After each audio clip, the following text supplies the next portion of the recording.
نحمده ونصلي ونسلم على رسوله الكريم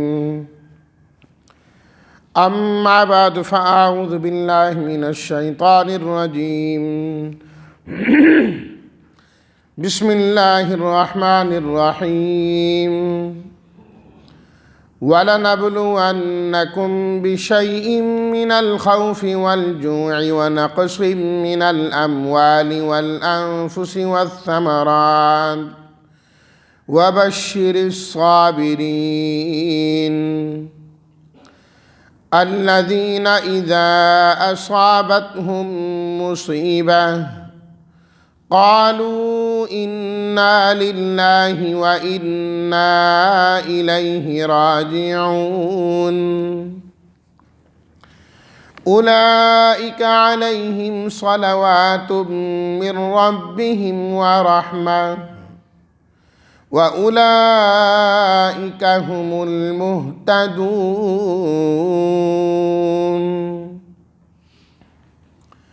صدق اللہ مولانا العظیم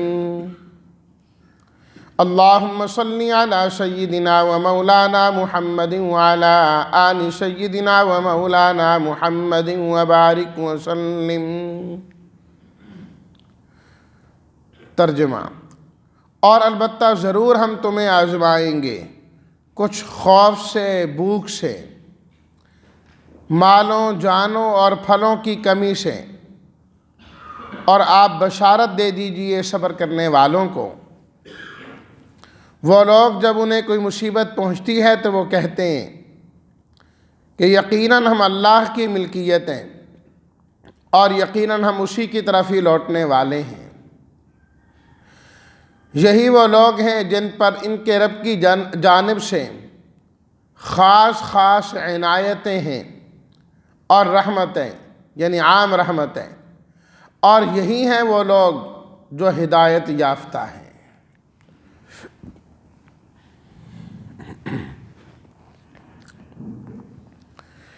صبر کی تلقین ان آیات میں کی جا رہی ہے اور انسان کو یہ بتایا جا رہا ہے کہ اس کی آزمائش زندگی بھر موقع بہ موقع چلتی ہی رہے گی، کبھی تو اللہ کی طرف سے اس پر خوف مسلط کر دیا جائے گا، اور کبھی بھوک آئے گی، اور کبھی مال میں کمی ہو جائے گی، کبھی جانوں میں کمی ہو جائے گی کہ عزیز و اقارب، دوست احباب اٹھنا شروع ہو جائیں گے۔ تو یہ جو دوست احباب کا، عزیز و اقارب کا جانا ہوتا ہے، اس میں انسان کے لیے آزمائش بھی ہوتی ہے اور اطلاع بھی ہوتی ہے۔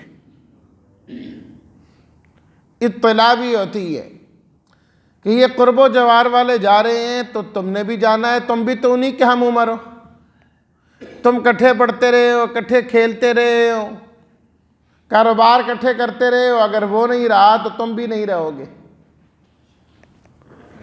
وہ کسی نے سمجھانے کے لیے کہا نا، اس طرح کو روایات میں تو ثابت نہیں، کہ حضرت اسرائیل سے کسی کی ملاقات ہوئی تو اس نے کہا یار جب آنا ہو نا تو مجھے کچھ عرصہ پہلے اطلاع دے دینا تاکہ میں اپنی اصلاح کر لوں، توبہ کر لوں۔ تو جب وقت آیا تو وہ آگے اچانک روح قبض کرنے، بھی آپ نے تو کہا تھا میں بتاؤں گا۔ کہا اچھا بتا، تیرا فلاں دوست گیا کہ نہیں گیا؟ گیا۔ تیرا فلاں رشتہ دار گیا کہ نہیں گیا؟ ہاں گیا۔ کہا یہی تو اطلاع ہے، اور کس طریقے سے اطلاع دینے آؤں؟ یہ اطلاع ہی ہوتی ہے، آس پاس کا جانا، ہم عمر لوگوں کا جانا۔ ویسے تو اللہ تعالیٰ کے ہاں کوئی نہیں ہے کہ بڑی عمر والا پہلے جائے، چھوٹی عمر والا بعد میں جائے۔ بس اوقات چھوٹی عمر والا پہلے جاتا ہے، بڑی عمر والا بعد میں جاتا ہے، اولاد پہلے جاتی ہے، باپ دادا بعد میں جاتے ہیں۔ لیکن عام بادی نظر میں تو یہی ہے نا کہ جو زیادہ ہوتا جا رہا ہے اس کے ساتھی جا رہے ہیں، آخر اس نے بھی تو جانا ہے، آخر اس نے بھی تو جانا ہے۔ والانفس، نفسوں کی کمی. اب ہر آدمی دیکھ لے اپنے ارد گرد میں کہ کتنے ہیں اور کتنے چلے گئے تو اس کا مطلب ہے کسی وقت نمبر ہمارا بھی لگ جائے گا. اللہ اکبر. والثمرات، پھلوں کی کمی، مال تجارت سے ہونے والے نفع میں کمی، باغات سے ہونے والے نفع میں کمی، انسان کی جو ہونے والی اولاد ہے اس اولاد میں کمی کہ اس اولاد میں سے کوئی چلا گیا. فرمائے یہ ساری آزمائشیں انسان کے ساتھ زندگی بھر رہیں گی، لیکن کامیاب ہے وہ آدمی جو ان آزمائشوں میں اس طرح سے نکلے اور اس طریقے سے رہے جس طرح میرے اللہ چاہتے ہیں. وہ کیا ہے؟ الصابرین، صبر کرنا، کہ ہر پریشانی کے موقع پر وہ اپنے جذبات پر پورا کنٹرول رکھتا ہے، اپنے آپ سے باہر نہیں ہوتا اور زبان سے اول فول نہیں بکتا رہتا یا دل میں گندے خیالات اور وسوسے نہیں لاتا. یار ہمارے ساتھ ہی کیوں؟ بعض لوگ تو زبان سے بولنا شروع کر دیتے ہیں، پتہ نہیں کیا ہوا جی، فلانی مصیبت، پتہ نہیں میرے سے کیا گناہ ہو گیا. لا حول ولا قوت الا باللہ. پتہ نہیں کیا گناہ ہو گیا، یعنی میں تو بہت بڑا نیک آدمی ہوں، میں تو ہر وقت اطاعت کرنے والا ہوں، میرے اوپر کیوں آتی ہیں؟ بھئی ہم تو سر کے بالوں سے لے کر پاؤں کے ناخنوں تک گناہوں میں ڈوبے ہیں اور پھر کہیں پتہ نہیں کون سا گناہ ہو گیا. وہ ہمارا تو ہر وقت ہر لمحہ ہی نافرمانی میں گزرتا ہے. ایک اللہ والے کے متعلق آتا ہے کہ وہ گر گئے اور ان کی ٹانگ ٹوٹ گئی، تو لوگ بیمار پرسی کے لیے آئے. جی حضرت آپ کو بڑی تکلیف ہوئی. کہا اللہ کا شکر ہے بچ گیا ہوں، اللہ کا شکر ہے بچ گیا ہوں، ورنہ میں تو جتنا گنہگار ہوں میں تو چورے ہو جاتا، میں تو چورا ہو جاتا، ریزہ ہو جاتا. یہ تو اس کی مہربانی ہے کہ اتنی تکلیف پر پکڑا اور ایسی تکلیف پر پکڑا جو ان قریب جلدی ٹھیک بھی ہو جائے گی، درست بھی ہو جائے گی. تو کبھی بھی مشکل حالات میں بھی انسان کو اللہ کے متعلق برے خیالات ذہن میں نہیں لانے چاہیے،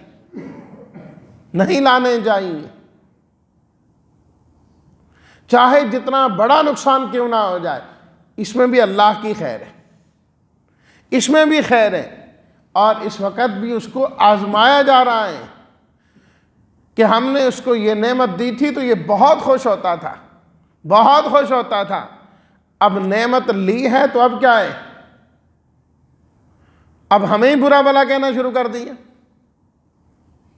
خود ہم ایسے جملے بس اوقات سنتے ہیں کسی سے مصیبت اور پریشانی کے وقت، جس طرح اللہ تعالیٰ کو برا بھلا کہہ رہے ہوتے ہیں کہ پتہ نہیں ہمارے ساتھ یہ اللہ کو کیا ہے، کس طریقے سے ہوتا ہے، میں جب بھی کرتا ہوں میرے ساتھ اس طرح ہی ہوتا ہے.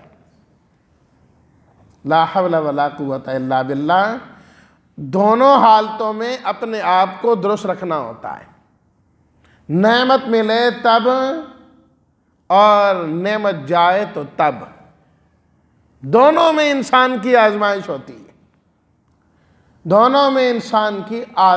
ہوتی ہے، ایک اللہ والے کے متعلق آتا ہے کہ کسی نے ان کو تحفے میں کوئی قیمتی چیز لا کر دی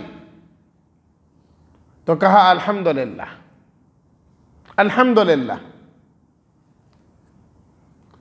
ایک عرصے بعد وہ چیز ٹوٹ گئی، گم ہو گئی، نقصان ہو گیا اس میں.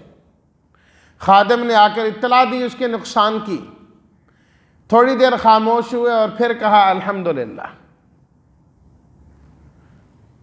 تو خادم بھی ظاہری بات ہے اللہ والوں کے ساتھ رہ کے، اہل علم کے ساتھ رہ کر سوجھ بوجھ تو ان کو بھی پیدا ہو جاتی ہے.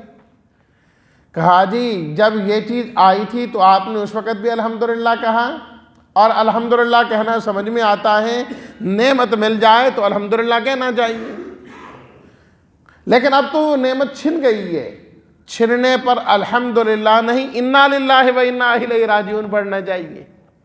فرمایا بالکل ٹھیک ہے، میں نے پڑھا ہے، میں نے الحمدللہ اس چیز کے چھن جانے پر نہیں پڑھا، میں نے اپنی قلبی کیفیت کو ٹٹولا، میں نے اپنے اندر کو دیکھا کہ اب میرے اندر کی جذبات کیا ہیں، نہ شکری والے ہیں، نہ قدری والے ہیں، شکوے شکایت والے ہیں کہ رضا بالقضاء والے ہیں، اللہ کے فیصلے پر راضی ہونے والے ہیں۔ تو الحمدللہ میں نے اس بات پر کہا کہ میرا دل اللہ کے فیصلے پر 100% راضی ہے، 100% راضی ہے۔ اس نے دیا تب ٹھیک ہے، لیا تب ٹھیک ہے، اے اللہ تیرے ہر فیصلے کو میں قبول کرتا ہوں، ہر فیصلے کو قبول کرتا ہوں۔ میں نے اس پر الحمدللہ کہا کہ شکر ہے میرے اندر رضا بالقضاء کی کیفیت پیدا ہے، اس میں فرق نہیں آیا۔ تو دونوں میں انسان کو آزمایا جاتا ہے۔ تو فرمایا الصابرین، جو صبر کرنے والے ہیں وہی کامیاب ہیں۔ پھر اللہ تعالیٰ نے صبر کرنے والوں کے لیے ان آیات میں کچھ ایسی چیزیں ذکر فرمائیں جس سے ان کی فضیلت بھی ظاہر ہوتی ہے اور جس سے انسان جس پر مصیبت آئی ہے اسے صبر بھی ملتا ہے، صبر بھی ملتا ہے۔ پہلی چیز فرمایا وَبَشِّرِ الصَّابِرِينَ، آپ بشارت دے دیں صبر کرنے والوں کو، بشارت دے دیں صبر کرنے والوں کو کہ جن لوگوں پر مصیبت آئی ہے، پریشانی آئی ہے، غم آیا ہے، ان سے کہہ دو صبر کرنا تمہارا کام ہے، تمہیں خوش کر دینا یہ ہمارا کام ہے۔ بشر، میرے حبیب آپ ان کو خوشخبریاں دیں جنت کی کہ ہم تمہیں اتنا دیں گے کہ تم بھی خوش ہو جاؤ گے، تم بھی خوش ہو جاؤ گے اس غم کے بدلے میں۔ اور قرآن مجید میں ویسے بھی اللہ تعالیٰ نے فرمایا نا اِنَّ مَعَ الْعُسْرِ يُسْرًا اِنَّ مَعَ الْعُسْرِ يُسْرًا، اگر تنگی آئی پریشانی کے ساتھ تو اللہ تعالیٰ نے آسانی بھی پیدا کرنی ہے، آسانی بھی پیدا کرنی ہے۔ اور سورہ رعد 13ویں سپارے میں اللہ تعالیٰ نے فرمایا جنتی جب جنت میں جائیں گے وَالْمَلَائِكَةُ يَدْخُلُونَ عَلَيْهِمْ مِنْ كُلِّ باب، اللہ کے فرشتے ان کے پاس آئیں گے دروازوں پر اور آ کر کہیں گے سلام، تمہیں سلام ہو، سلام ہو اللہ کے فرشتے۔ کیوں؟ بما صبرتم، تم نے زندگی میں صبر بڑے کیے، تم نے زندگی میں صبر بڑے کیے ہیں۔ اللہ اس صبر کے بدلے میں جنت بھی عطا کریں گے، اللہ کے فرشتے سلامی دینے کے لیے ان کے دروازوں پر آئیں گے اس صبر کے نتیجے میں۔ وَبَشِّرِ الصَّابِرِينَ، اس سے بڑی بشارت اور خوشخبری کیا چاہیے صبر کرنے والوں، صبر کرنے والوں کو۔ اس لیے تو انبیاء کرام علیہم الصلاۃ والتسلیمان اور دین والے ہمیشہ مشقتوں سے گزرتے ہیں، مشقتوں سے گزرتے ہیں۔ حضرت عطا اللہ شاہ صاحب بخاری رحمۃ اللہ علیہ سے کسی نے پوچھا نا حضرت کیسی زندگی گزرتی ہے؟ فرمایا کیا پوچھتے ہو، کچھ جیل میں گزری کچھ ریل میں گزری۔ فرمایا بس ہماری ساری زندگی کا خلاصہ تو یہی ہے کہ ختم نبوت کے لیے ایک تو پورے ملک گھومے، جگہ جگہ گھومے کہ آپ علیہ الصلاۃ والتسلیمات کی نبوت کا کام کیا، اور جب کسی افسر کو پسند نہ آیا اس نے پکڑ کے جیل میں ڈال دیا۔ ہم جیل سے نکلیں پھر اپنے نبی کی ختم نبوت کا اعلان اور پرچار شروع کر دیں۔ تو اللہ والوں کی زندگی تو وہی ایسے ہی گزرتی ہے، ایسے ہی گزرتی ہے، اس لیے پھر اجر و ثواب بھی اسی طریقے سے۔ تو فرمایا بشیر، بشارتیں ہیں، بشارتیں، خوشخبریاں ہیں۔ وہ کیا خوشخبری ہے جو میں لے کے آؤں یا آپ لے کر آئیں؟ خوشخبری تو وہ ہے اللہ اپنے نبی کے ذریعے امتی کو دلوا رہے ہیں کہ امتی خوش ہو جا، خوش، صبر پر بڑھا دیں گے تجھے۔ اللہ اکبر۔ الذین اذا اصابتہم مصیبہ، فرمایا آپ بشارت دیں ان کو جن کو جب مصیبت پہنچے تو وہ کہتے ہیں انا للہ و انا الیہ راجعون۔ یہ ہیں صبر کرنے والے کہ جب مصیبت آئیں فوراً اللہ کی طرف رجوع کرنا، جب مصیبت آئیں اللہ کی طرف رجوع کرنا، متوجہ ہونا، اور یہ کہنا اپنی زبان سے انا للہ و انا الیہ راجعون۔ اب یہ جو پہلا جملہ ہے اذا اصابتہم مصیبہ، یہ بھی قابل توجہ ہے۔ جب انہیں کوئی مصیبت پہنچے، یہاں اللہ نے لفظ اذا ذکر کیا۔ یہ عربی سمجھنے والے لوگ جانتے ہیں اذا کا معنی یقین ہوتا ہے، اما اگر آئے تو اس میں شک ہوتا ہے، بھئی اگر ایسا ہو جائے یعنی ہونے میں شک ہوتا ہے۔ اذا اس میں یقین ہوتا ہے کہ ایسا ہوگا اور یہ ہے، تو اللہ نے اشارہ کر دیا اور تسلی دے دی انسان گھبراتا کیوں ہے؟ تو خواہ مخواہ کہتا ہے اگر میں یوں کر لیتا تو بچ جاتا، اگر یوں ہوتا تو یوں ہو جاتا۔ فرمایا یقین کر لے اس مصیبت نے تجھے پہنچنا ہی پہنچنا تھا، تو کچھ بھی کر لیتا، یہ ٹل نہیں سکتی تھی۔ اللہ اکبر۔ اللہ تعالیٰ نے قرآن مجید میں فرمایا نا سورہ الحدید 27ویں پارے میں، ما اصابکم من مصیبت ما اصاب من مصیبت فی الارض ولا فی انفسکم، اس زمین میں جو بھی مصیبت آتی ہے، ولا فی انفسکم تمہارے نفسوں میں جو بھی مصیبت اور پریشانی آتی ہے، الا فی کتاب من قبل ان نبرأہا، تمہارے پیدا کرنے سے پہلے ہم نے لوح محفوظ میں سے لکھ دیا تھا، سب پہلے لکھا ہوا۔ لِكَيْ لَا تَحْزَنُوا عَلَى مَا فَاتَكُمْ وَلَا مَا أَصَابَكُمْ، جو پہنچ جائے غم نہ کیا کرو، وہ پہنچنا ہی پہنچنا تھا۔ ہزارہا تم ہیلے اور بہانے کر لیتے ہیں، اللہ کی لکھی تقدیر تو نہیں ٹل سکتی نا۔ تو جب اس نے ٹلنا نہیں ہے، کہا یار میرے سے غلطی ہوگی، میں نے ایسے کیا، چھوڑ اس بات کو، وہ آئی۔ اب اللہ یہ دیکھنا چاہتے ہیں کہ اس مصیبت کے وقت میں کرتا کیا ہے، تو پہنچنا تو اس نے یقینی ہے، یقینی پہنچنا ہے، یقینی پہنچنا ہے۔ اللہ اکبر۔ قالوا انا للہ و انا الیہ راجعون۔ تیسری چیز کہ جب مصیبت پہنچے تو کیا کہنا ہے؟ انا للہ و انا الیہ راجعون۔ یاد رکھیے یہ جملہ صرف مرنے کے لیے نہیں ہے، کوئی آدمی مر جائے تو پھر کیا پڑھتے ہیں؟ انا للہ و انا۔ جبکہ اللہ تعالیٰ نے کیا فرمایا؟ اذا اصابتہم مصیبت، کوئی بھی پریشانی اور تکلیف پہنچے تو یہ جملہ پڑھنا چاہیے، یہ جملہ پڑھنا چاہیے، انا للہ و انا الیہ راجعون۔ نقصان ہو گیا، انا للہ و انا، تجارت میں نقصان ہو گیا، انا للہ و انا، بیماری آ گئی، انا للہ و انا الیہ راجعون، کوئی چیز گم ہو گئی، انا للہ و انا الیہ راجعون۔ ہر موقع پہ پڑھنا چاہیے۔ اور دوسری بات، اس کا معنی اور مفہوم سمجھ کے پڑھنا چاہیے، معنی اور مفہوم سمجھ کے پڑھنا چاہیے۔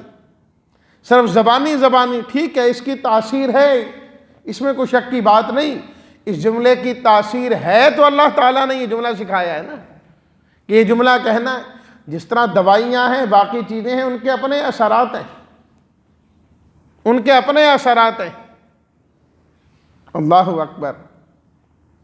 اسی طریقے سے اللہ کی یہ جو کلام ہے، اللہ کی جو کتاب ہے، اس کے بھی اپنے اثرات ہیں۔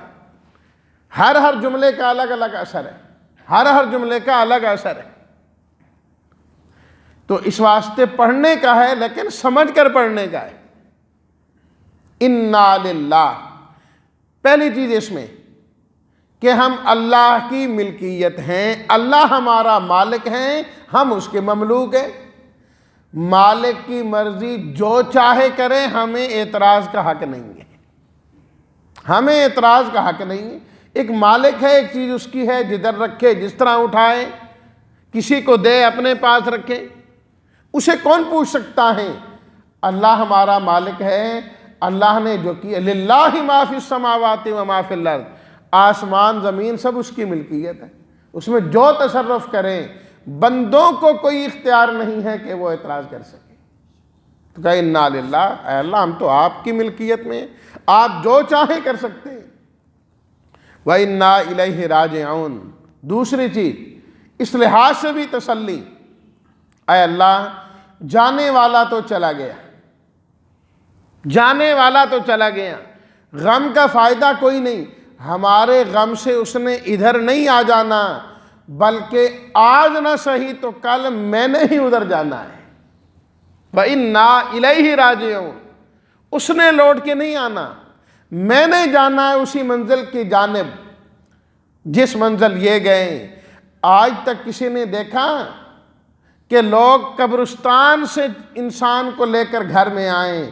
کبھی نہیں ہوا۔ گھروں سے جنازے قبرستان کی طرف ہی جاتے ہیں، اس کی طرف ہی جاتے ہیں۔ تو اس لیے فکر اس بات کی کرنی ہے کہ جدھر یہ گیا میں نے بھی ادھر ہی جانا ہے۔ الیہ راجعون، الیہ راجعون۔ اللہ اکبر۔ تو پہلی چیز ہوگی بشارت، دوسری ہوگی اذا اصابت، اس مصیبت کا آنا یقینی، تیسری چیز انا للہ، ہم اللہ کی ملکیت میں ہیں، اس کی مرضی جو چاہے کرے، چوتھی چیز وَإِنَّا إِلَيْهِ رَاجِعُونَ، اس نے نہیں آنا، ہم نے جانا ہے۔ کتنے اندازوں سے اللہ تسلی دے رہے ہیں۔ اولئک علیہم صلوات، پانچویں چیز فرمایا صدمہ تو آ ہی گیا، پریشانی تو آ ہی گئی، اب تم صبر کرو گے تو اللہ تعالیٰ کی طرف سے تمہیں 3 انعام مل جائیں گے۔ نمبر 1 صلوات من ربہم۔ صلات اس کے کئی معنی میں سے ایک معنی ہوتا ہے خاص رحمت۔ ان اللہ وملائکتہ یصلون علی النبی هو الذی یصلی علیکم، وہ اللہ تم پر اپنی رحمتیں نازل کرتا ہے۔ صلات اللہ کی طرف نسبت، تو یہاں صلوات من ربہم، صلات کی نسبت رب کی طرف کی، اور صلات کی نسبت جب رب کی طرف ہو تو اس کا معنی ہوتا ہے رحمت کا نازل کرنا۔ فرمایا اللہ تعالیٰ اپنی خاص رحمتیں تمہیں عطا فرمائیں گے۔ خاص، ہر آدمی کا صبر الگ درجے کا ہے، الگ قسم کا ہے، اللہ کی رحمت بھی اسی طرح کی اسے مہیا ہوگی۔ نمبر 2 وَرَحْمَةٌ، اللہ کی طرف سے رحمتیں عام بھی ہوگی، اس کا فائدہ اس کو بھی ہوگا اور غیروں کو بھی ہوگا۔ برا بلا کہنے سے کسی کو اللہ کی رحمت کبھی متوجہ نہیں ہوتی، رب کی قضا پر راضی ہونے سے اللہ کی رحمت عام بھی حاصل ہوتی ہے۔ وَأُولَئِكَ هُمُ الْمُهْتَدُونَ۔ اور تیسرا انعام اللہ تعالیٰ نے فرمایا کہ ایسے لوگ ہدایت یافتہ لوگوں کی فہرست میں شامل ہو جائیں، ہدایت والوں کی فہرست میں چلے جائیں گے۔ تو جب بندہ ان کے ساتھ چلا جائے گا تو انجام بھی انشاءاللہ انہی کے ساتھ ہی ہوگا۔ اللہ تعالیٰ ہر پریشانی اور مصیبت سے ہمیں بچائے، اور جب آ جائیں تو اللہ نے جو ہدایات دی ہیں ان کے مطابق ہمیں چلنے کی اللہ ہمیں توفیق عطا فرمائے۔ وآخر دعوانا ان الحمد للہ رب العالمین۔